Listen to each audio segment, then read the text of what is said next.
આજે લગભગ 350 જેટલા લાભાર્થીઓ ને 1000 જેટલી વસ્તુઓ દિવ્યાંગોને મળવા જઈ રહી છે. તેના પ્રોગ્રામમાં આપ સૌ ઉપસ્થિત છો. સરકારની આ યોજનામાં વધુને વધુ લોકોને લાભ મળે, આપને તો મળી રહ્યો છે, પણ વધુને વધુ લોકોને લાભ મળે આ યોજનાનો તેવો એક પ્રયાસ છે. જેમ આગળ ચંદ્રમોહનજીએ કહ્યું કે પહેલાં આપણે સરકાર જોડે જવું પડતું હતું, આજે સરકાર આપણી વચ્ચે આવી રહી છે એટલે આપણને વધારે સારું પડે, સુલભ પડે. આપણે ક્યાં જવું, ફરવું પડે. બીજી એક બહુ સારી વાત કહી કે કોઈ બી સાધન બગડ્યું તો એને કંઈ રિપેર કરાવવું કાં તો નકામું જ થઈ જતું હતું. મને ખ્યાલ છે કે ભાઈ કોઈને ટ્રાયસિકલ પહેલાં આપી હોય અને બગડી હોય તો પછી એ ગઈ ગોડાઉનમાં. એટલે હવે એ સારું છે કે દરેક વસ્તુ રિપેર થાય છે અને ફરી ઉપયોગમાં પણ લેવાય છે. તો આ રીતની જે ફેસિલિટી મળે છે એ વધુને વધુ લોકોએ એનો લાભ લેવો જોઈએ અને એના માટેનું જે કેન્દ્ર છે તો આપ સૌને પણ એ વિનંતી કરું છું કે જેઓ જરૂરિયાતમંદો છે આપના સંપર્કમાં હોય તો તેઓને પણ જાણ કરજો અને આ આશરા કેન્દ્રનો વધુને વધુ લાભ લે. ફરી એક વખત આપ સૌને આજે જ્યારે આ સાધનોની સહાય મળવા જઈ રહી છે ત્યારે આપ પણ જેમ કે આ ટ્રાયસિકલ ઇલેક્ટ્રિક ખૂબ સરસ છે, એનું ડેમોન્સ્ટ્રેશન પણ જોયું તો આપને એનાથી વધારે અનુકૂળતા થશે અને બીજા બધા જે સાધન છે, હિયરિંગ એડ છે, સ્પીક છે કે આ ગોડી છે એ દરેકથી દરેકને ફાયદો થશે તેવી હું આશા રાખું છું. તે સાથે આજે આપના દ્વારા જે સ્વાગત કરવામાં આવ્યું તે બદલ પણ આપનો ખૂબ ખૂબ આભાર માનું છું. આજે તમને બધાને ઘણા સમયથી તમે રાહ જોતા છો તો તમને આ બધા સાધનો મળવાના છે. ટ્રાયસિકલથી માંડી અને હમણાં જેમ વાત કરી કે સિનિયર સિટીઝન હોય તો એને કાનનું મશીન હોય, સ્ટીક હોય કે બીજા કંઈ અન્ય સાધનો હોય, આ બધા સાધનો અહીંથી પ્રાપ્ત થવાના છે.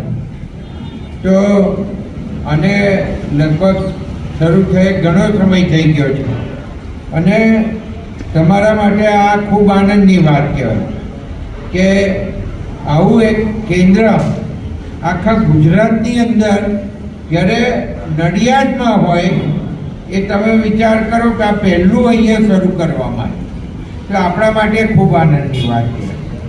બીજું ખાસ કરીને તમે બધા આ સાધનો તો મેળવશો પણ હવે બીજું તમારે શું કરવાનું? તમારે શું કરવાનું? તમારે પ્રચાર કરવો પડશે, બરાબર ને? તમારે પ્રચાર કરીને બીજાને જણાવવું પડશે કે અમે આ સાધન આશરા કેન્દ્ર નડિયાદથી લઈ આવ્યા. અને હમણાં એમણે કહ્યું કે આ સતત ચાલતી પ્રક્રિયા છે. એવું નહીં કે આજે તમે અહીંયા ફોર્મ નોંધણીનું કામ ચાલુ જ રહેવાનું. એ નોંધણી થયા પછી એમને કહ્યું કે 50 સાધન થાય એટલે આ જે એમની આશરા કેન્દ્રનું એમનું જે મેઇન ગ્રીમકો એલિમ્કો મારફતે આ સાધન મળે છે અને એલિમ્કોમાં એમને જણાવવાનું હોય છે જો ત્યાંથી આવીને ડૉક્ટર જોઈ જતા હોય છે અને પછી આ સાધન ઉપલબ્ધ કરવા માટે અહીંયા આ જે આશરા કેન્દ્ર છે એમાં ચંદ્રગોપાલભાઈ છે એમને જણાવતા હોય અને પછી 50 જણ થાય એટલે આ સાધનની અહીંયાથી લોકોને સાધન સહાય આપી દેવામાં આવતી હોય છે. એટલે આમાં ખાસ બહુ રાહ જોવાનો સમય રહેતો નથી. એમના કહેવા પ્રમાણે વધુમાં વધુ 2 મહિનાથી વધારે સમય લાગે નહીં. તો આ બધું તમારે લોકોને કહેવાનું છે. જે લોકો અપંગ હોય કે જેને આવા સાધનો જરૂર હોય એને તમારે જણાવવાનું. હું આજે આ બધું મારી ફેસબુક પર અને વોટ્સઅપ ઉપર આખા જિલ્લામાં પ્રચાર થાય એ રીતના મૂકીશ અને આનો પ્રચાર થશે. આ ચેનલો મારફતે એનો પ્રચાર કરાય. પણ તમારા જેવા વિકલાંગો કોઈ બાકી ના રહે એ જોવાનું કામ આપણા બધાનું છે. એટલે તમે જેને પણ જાણ થાય એને કરતા રહેજો. અને આ જે કાર્યક્રમ ગોઠવ્યો છે એ બદલ હું આશરા કેન્દ્રના ચંદ્રગોપાલભાઈ અને ચંદન શર્માજીનો પણ ખૂબ ખૂબ આભાર માનું કે તમે આ લોકોને ખૂબ જલ્દી સહાય આપી અને આ બધા સાધનો ઉપલબ્ધ કરાયા છે. સમય ઘણો થઈ ગયો છે એટલે વધારે વાત નહીં કરતા હું કેન્દ્ર સરકારનો, આપણા મોદી સાહેબનો, ગુજરાત સરકારના મુખ્યમંત્રી ભૂપેન્દ્રભાઈ પટેલ સાહેબનો ખૂબ ખૂબ આભાર માનું છું કે આ સહાયતા કરવા બદલ આપે ખૂબ આશીર્વાદ એમના મેળવ્યા છે. અને હજુ ને વધુ દેશની સેવા થાય એવા આપ સૌ એમને આશીર્વાદ આપો એ જ અભ્યર્થના સાથે મારે બોલાવી અહીં મારું સ્વાગત કર્યું એ બદલ આપ સૌનો ખૂબ ખૂબ આભાર. ભારત માતા કી જય. વંદે માતરમ. આપણો પરિચય? હું ડૉક્ટર ચંદ્રગોપાલ, આશરા કેન્દ્રનો ડાયરેક્ટર છું. આજે આ શેનો કાર્યક્રમ યોજાયો અને કેટલા લાભાર્થીઓ આજે જે અહીંયા કાર્યક્રમ થયો દિવ્યાંગ સાધન સહાય વિતરણનું, એ આશરા કેન્દ્ર સેન્ટર તરફથી થયું. એ ભારત સરકારની સામાજિક ન્યાય એવં અધિકારિતા મંત્રાલય હેઠળ એ દિવ્યાંગજનોની એક સ્કીમ છે, એડીપ સ્કીમ. એ સ્કીમ અંતર્ગત આજે વિતરણ થયું. એ મોદી સાહેબનો ખાસ એ ઉદ્દેશ છે દિવ્યાંગજનોના એમના સાધન સહાય એમના ઘર સુધી પહોંચે.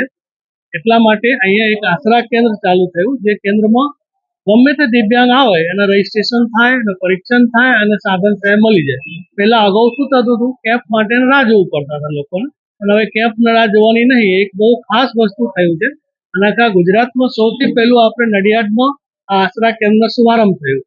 આજે ચોથી કેમ્પ છે. આપણે આજના તારીખમાં આપણે કુલ 207 જેટલા લાભાર્થીના જુદી જુદી પ્રકારના 350 સાધનો, જેની કુલ કિંમત 62 લાખ રૂપિયાની છે.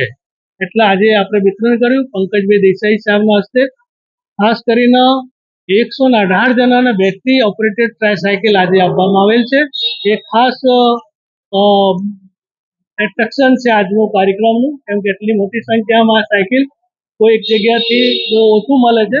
45,000ની સાયકલ છે અને એ જો ઉપયોગ કરે લાભાર્થી તેના ખાસ કરીને રોજગાર માટે બહુ ઉપયોગી સાધનો છે. આપણો પરિચય? મારું નામ છે મલેક શહીદ શોકત, તાલુકો જંબુસર, જિલ્લા ભરૂચ, ગામ દેગામ. જે મને આશરા કેન્દ્રમાંથી જે આ સાયકલને સહાય મળેલી છે, તે મને જાણ થતાં અમે અહીંયા આવેલા. અહીંયા મેં ફોર્મ ભરેલું.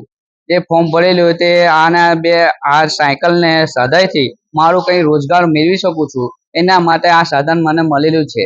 જે સરકારની તરફથી આ સાધન જે મને મળેલું છે એને મને રોજગારને માટે મળેલું છે, એને સરકારનો ખૂબ ખૂબ આભાર માનું છું.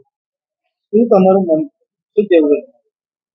સરકારનો ખૂબ ખૂબ આભાર માનું છું, જે મારા લીધે જે પરિસ્થિતિના આધારે અમને વિકલાંગોને સહાય સાધન આપેલી છે, તે સરકારનો ખૂબ ખૂબ આભાર માનું છું.